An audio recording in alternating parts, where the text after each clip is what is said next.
Halo semuanya, selamat datang kembali di On Road Indonesia. Setelah sebelumnya kita melihat perkembangan dari Tol Harbor 2 yang ada di sekitar JIS, kemudian juga di sekitar Tanjung Priuk, kali ini kita akan melihat perkembangan dari pembangunan Tol Harbor 2 di sekitar Jalan Tongkol, Pademangan, Jakarta Utara. Dapat kita lihat di sini pilar-pilar telah berdiri di samping dari tol Pelabuhan 1 untuk sisi utara. Bahkan di sisi selatan juga sudah mulai tersambung. Nah, area di bawah tol sebenarnya adalah area tertutup dan tidak boleh dipergunakan sesuai dengan peraturan perundang-undangan.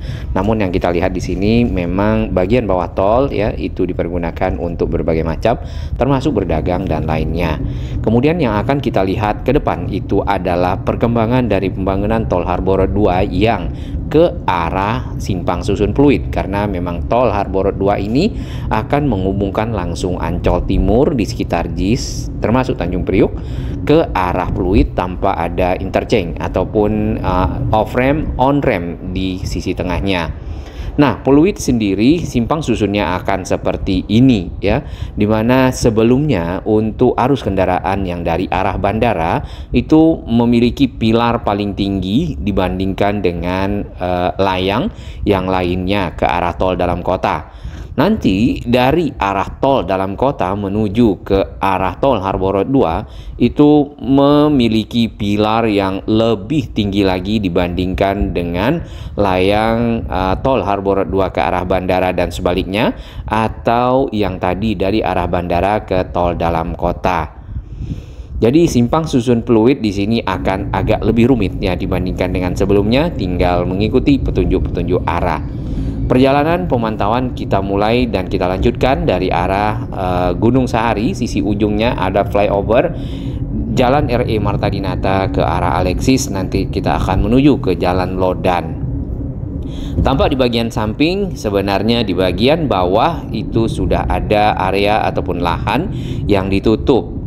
Nah, lahan tersebut dipakai untuk pembangunan pondasi dari pilar-pilar Tol Harbor 2. Hanya saja belum mulai ada tiang-tiang yang berdiri ya. Kemudian nanti tiang-tiang tersebut akan tersambung dengan tiang ataupun pilar yang sudah jadi di dekat pintu masuk akses tol Pelabuhan 1 di sekitar area ini. Nah, untuk pilarnya ada yang sudah selesai sisi atasnya seperti ini, ada pier head. Modelnya agak sedikit lain ya, bentuknya seperti mungkin trapesium. Tadi yang di dekat pintu tol, akses pintu tol itu hanya berupa pilar saja. Mungkin akan disesuaikan dengan pilar-pilar yang datang dari arah ujung Jalan Gunung Sahari ataupun flyover yang menghubungkan RE Marta Dinata di sekitar area tersebut. Melanjutkan perjalanan ke arah depan Gedung Alexis, di sini dapat kita lihat namanya masih Alexis apa bukan, kita belum tahu. Pilar-pilar sudah tersambung dengan sempurna menggunakan girder-girder beton ya. Kemudian di bagian atasnya itu akan ada jalan ataupun deck. Pilarnya tidak begitu tinggi di jalur ini, mungkin sekitar 7 sampai 8 meter saja. Untuk pemasangan box-box girder yang disambungkan satu persatu di sini menggunakan girder launcher. Launcher sendiri itu berfungsi untuk mengangkat box-box girder kemudian disusun-susun sehingga membentuk jembatan layang. Bagi yang ingin tahu proses-prosesnya silakan lihat video-video On Road Indonesia yang ada sebelumnya untuk pekerjaan pemasangan dari box-box girder sehingga membentuk jembatan layang. Nah, launchernya saat ini berada di area depan kita ya, yang ini. Sebenarnya fungsinya juga seperti crane, mengangkat material ke atas dan memasang, kemudian menyusun. Di samping kita ini ada mobile crane, mungkin truck crane ya, yang berfungsi untuk pengerjaan konstruksi, mengangkat material-material, memindahkannya. Nah, untuk bagian box girder yang terpasang baru sampai di area ini yang kita lihat. Kemudian jalan ini akan berbelok ke arah Jalan Lodan. Di depan kita ini tadinya adalah bekas dari bangunan-bangunan yang ada di pinggir kali. Kalinya ada di mana? Ini kalinya, kita berada di atas jembatan, dan kali ini airnya terkadang itu sangat hitam. Namun beberapa waktu belakangan agak lebih bersih. Nah, dengan adanya pekerjaan-pekerjaan pembangunan dari Tol Harborot 2 untuk kawasan-kawasan padat yang berada di pinggir tol, itu dilakukan penataan, pembongkaran, sehingga lahan-lahannya bisa dimanfaatkan untuk pekerjaan konstruksi. Kita sudah berbelok ke arah Jalan Lodan Raya, dan di bagian tengah jalan ini ada area yang ditutup. Arus kendaraan dibelokkan ke arah selatan, sisi selatan dari Jalan Lodan Raya, dan menyisakan satu lajur saja. Kembali kita lihat di bawah jembatan layang tol Pelabuhan 1, area-areanya banyak yang dipergunakan untuk mungkin para warga yang menghuni bagian bawah tol tersebut, yang seharusnya tidak boleh dipergunakan dan biasanya dipagar. Nah, ini adalah lanjutan dari pembangunan Tol Harborot 2 di sisi utara. Sedangkan yang di sisi selatan itu sudah bersih dari bekas bangunan-bangunan yang ada dan sudah berdiri pilar-pilarnya. Nanti kita akan naik ke Tol Pelabuhan 1 dan melihat sampai di mana pilar-pilar itu ya dikerjakan. Kemudian masih jauhkah dari Pluit? Kemungkinan sih iya, karena yang kita dengar lahan-lahan yang ada itu baru 50% dibebaskan dan masih ada 50% lagi. Ini di bagian pinggir jalan banyak bangunan-bangunan. Statusnya kita belum ketahui. Baik, secara desain ini adalah Tol Harborot 2. Lokasi pekerjaannya mulai dari arah Ancol Timur. Di sana akan tersambung ke arah Tanjung Priuk, ada on-ramp dan off-ramp jalur keluar masuk yang ada di video kita sebelumnya. Kemudian tersambung juga dengan Tol Pelabuhan 1 yang ke arah Wiyoto Wiono.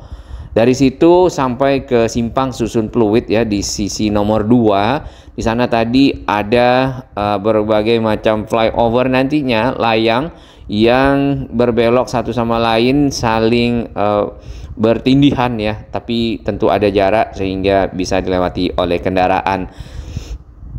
Jadi arus kendaraan yang dari arah bandara ingin ke arah Tanjung Priuk tanpa harus lewat Tol Pelabuhan 1 bisa naik Tol Pelabuhan 2. Hanya saja itu akan melalui jalur utara.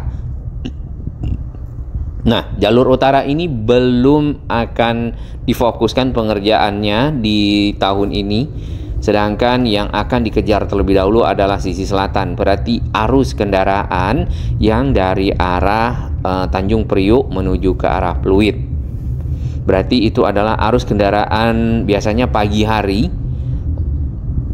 Para pekerja ataupun juga barang-barang logistik diangkut menuju ke arah Bandara Soekarno-Hatta atau juga ke arah Jakarta Barat menuju ke Merak. Baik, kita kembali berada di Jalan Tongkol. Ini adalah Tol Pelabuhan 1. Kemudian di bagian pinggir dari tol kita bisa lihat pilar-pilar kedua sisi, baik sisi timur di kiri dan juga sisi barat di kanan. Ini untuk jalur utara Tol Pelabuhan 2 ataupun Tol Harborot 2. Pilar-pilarnya sudah berdiri yang tadi di awal, namun belum disambungkan karena launchernya kita lihat berada di sisi selatan. Nah, tadinya di sini ada bangunan-bangunan juga berada di pinggir tol, namun sudah dibongkar karena pekerjaan konstruksi. Jadi sekaligus penataan kawasan. Warung-warung berada di bawah dari jembatan tol di sini. Langsung kita lihat lagi di sisi selatan. Sudah tersambung menggunakan box girder ya, dan ada kaki launchernya di sini tersisa. Itu akan menyambungkan ke sisi belakang kita. Menyusuri Jalan Tongkol ini kita masuk ke jalan menuju ke Kota Tua ya, mungkin Jalan Cengkeh namanya. Karena dari jalan ikan-ikan menyeberang di bawah tol menjadi jalan rempah-rempah. Nah, ada juga pekerjaan-pekerjaan di jalan ini dan area-area yang ditutup. Sebenarnya ini adalah untuk pemipaan jaringan IPAL ya, ataupun instalasi pengolahan air limbah. Jadi air-air limbah di Jakarta, bangunan-bangunan yang ada itu akan dimasukkan ke sini, kemudian dilakukan normalisasi ataupun pemurnian, barulah dibuang atau dialirkan ke laut misalnya, sehingga tidak mencemari lingkungan. Termasuk yang di depan kita di bagian tengah jalan itu juga ditutup. Baik, untuk lebih jelas yang ke arah Simpang Susun Pluit, kita akan naik flyover lagi, kemudian masuk tol yang ada di depan aksesnya. Di bagian pinggir dapat kita lihat pilar-pilar yang sudah berdiri dengan pierhead ya. Nanti tinggal disambungkan satu sama lain menggunakan launcher. Nah, di depan ini agak lebih besar pierheadnya. Di area ini menyeberang dari Jalan Gunung Sahari sisi ujung. Kemudian di sini kemungkinan akan ada pilar yang cukup besar. Mungkin menggunakan teknologi balance cantilever, atau apakah disambungkan menggunakan girder baja yang panjang, atau box-box girder yang sudah precast dibawa, kemudian menggunakan launcher disambungkan satu sama lain, kita belum ketahui, membentuk jembatan layang. Ini tadi di bagian pinggir dari flyover ada area yang sudah ditutup ya. Putar balik dari arah Lodan ini masih bisa sebenarnya. Kalau kelewat ada lagi putar balik di setelah titik temu dengan Jalan Gunung Sahari, kita masuk ke tol. Nah, kali yang ada di samping ini sebenarnya sudah cukup bersih. Dulu kalinya cukup hitam dan berbau ya. Sekarang berbau atau tidak kita belum buka kaca nih. Nah, pada saat masuk tol Ancol Barat, di sini kita bisa perhatikan satu persatu pilar-pilar yang sudah selesai, kemudian juga pilar-pilar yang sudah disambungkan. Kita bayar tol terlebih dahulu.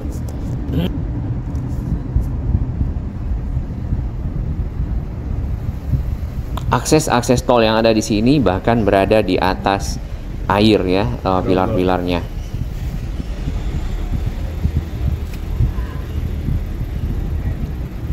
Tarif tol dalam kota 11.000 ya, sebelumnya sempat 8.500, 9.000, 10.500 dan sekarang 11.000. Namun dengan tarif tersebut kita bisa mengitari Jakarta tanpa keluar ya, sepuas hati. Nah, di bagian pinggir dapat kita lihat pilar-pilar yang sudah tersambung, kemudian ada girder launcher di ujungnya. Kaki paling ujung dari launcher itu sudah disiapkan di pilar berikutnya. Nah, ini rangka bajanya itu akan bergerak ke kaki yang ada di pilar ini yang sudah disiapkan. Nanti setelah menopang dengan baik, maka si launcher itu akan mengangkat precast dari box girder yang sudah disiapkan, naik ke antara pilar-pilar dan disambungkan. Baik, kita akan lihat pilar-pilar yang sudah berdiri sudah semakin banyak ya, sudah juga sampai ke pierheadnya. Nah, area yang ada di bawah di dekat pondasi dari pilar-pilar ini sudah benar-benar bersih dari bangunan-bangunan liar. Yang ini agak sedikit beda ya pierheadnya. Ada yang berbentuk segitiga, ada yang berbentuk trapesium, ya, ada yang cuman kotak saja. Jadi berbagai macam bentuk pierhead yang dipergunakan di area konstruksi.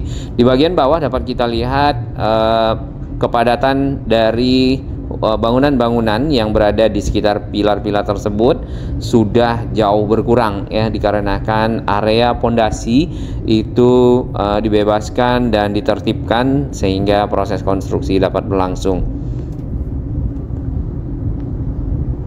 Nah, di bawah jalan yang kita lewati ini adalah jalan tongkol di awal video.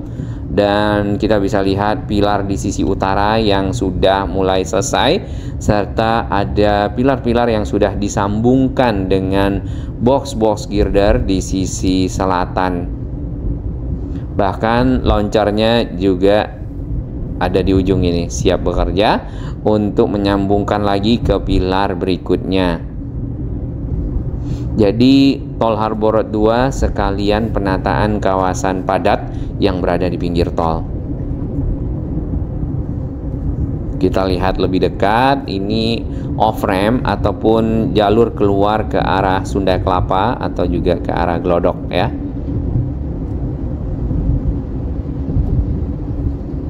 Ini bagian pilar yang atasnya nanti akan seperti ini, dipasang rangka-rangka baja nampaknya untuk pekerjaan pengecoran. Nah, ke arah simpang susun fluid, di sini kita bisa lihat kren-kren yang masih bekerja, kemudian ada tabung-tabung silo ya, dan belum ada pilar-pilar yang berdiri. Simpang susunnya ada di mana? Masih agak jauh di depan. Berarti area yang ada di samping ini akan dibebaskan ya. Apakah itu area milik pemerintah atau area yang dipergunakan untuk keperluan lainnya, sehingga bisa dilakukan pembangunan dari Tol Harbor Road 2. Ini yang 50% lagi. Termasuk yang di sisi utara ya, yang kanan kita itu juga banyak bangunan-bangunan yang ada di pinggir tol. Ini off-ramp jembatan 3 fluid, masih agak jauh ya. Cukup banyak pepohonan di bagian pinggir, nanti akan mungkin ditebang. Nah, ke arah simpang susun fluid kita lihat di sini ada rotary drilling rig di dekat akses tol jembatan 3. Kemudian ada kren, biasanya untuk pekerjaan piling ataupun pembuatan tiang-tiang pancang yang berfungsi untuk menjadi pondasi dari Tol Harbor Road 2 pilarnya. Nah, ini adalah simpang susun fluid yang kita bisa lihat sekarang. Yang paling tinggi itu adalah layang untuk arus kendaraan dari arah bandara ya. Ini yang paling atas menuju ke tol dalam kota ke arah Tomang Grogol. Sedangkan yang kedua yang lebih tinggi itu adalah dari tol dalam kota menuju ke arah Ancol. Berarti nanti arus kendaraan sampai di sini dari arah Ancol langsung menuju ke bandara. Di sini ada titik sambungnya. Dan yang dari arah bandara ke Ancol Timur juga langsung menuju ke Priuk. Kita akan lihat sedikit di sisi utara, ini adalah Jalan Lodan ya. Kemudian di sisi kanan kita itu tadi akses tol Ancol Barat. Nah, belum ada pekerjaan untuk persiapan dari pilar-pilar jalur Tol Harbor 2 sisi utara. Karena tahun 2026 itu akan difokuskan terlebih dahulu penyelesaian yang sisi selatan. Kalau harus ada pekerjaan berarti paling bisa dipakai adalah pinggir jalan ya. Yang kita lihat itu ada mungkin trotoar dan hanya sedikit ya sisanya.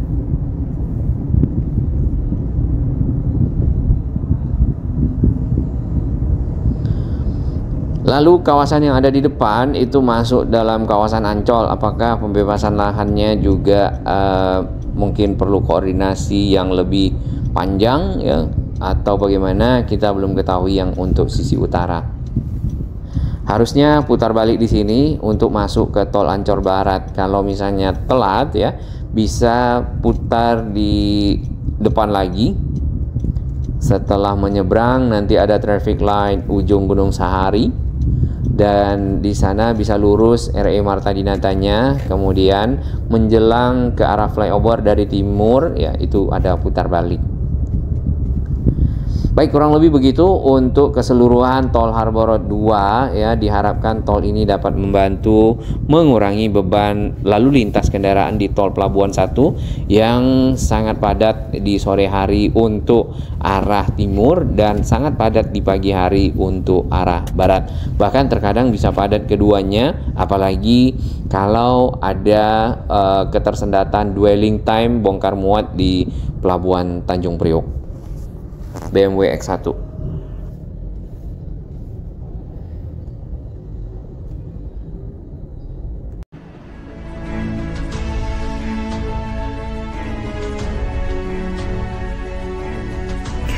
Bagi sahabat kami yang baru menemukan channel ini, silakan subscribe dan ikuti perkembangan informasi transportasi infrastruktur lingkungan Jakarta, Jawa Barat, dan sekitarnya menuju Indonesia yang lebih baik.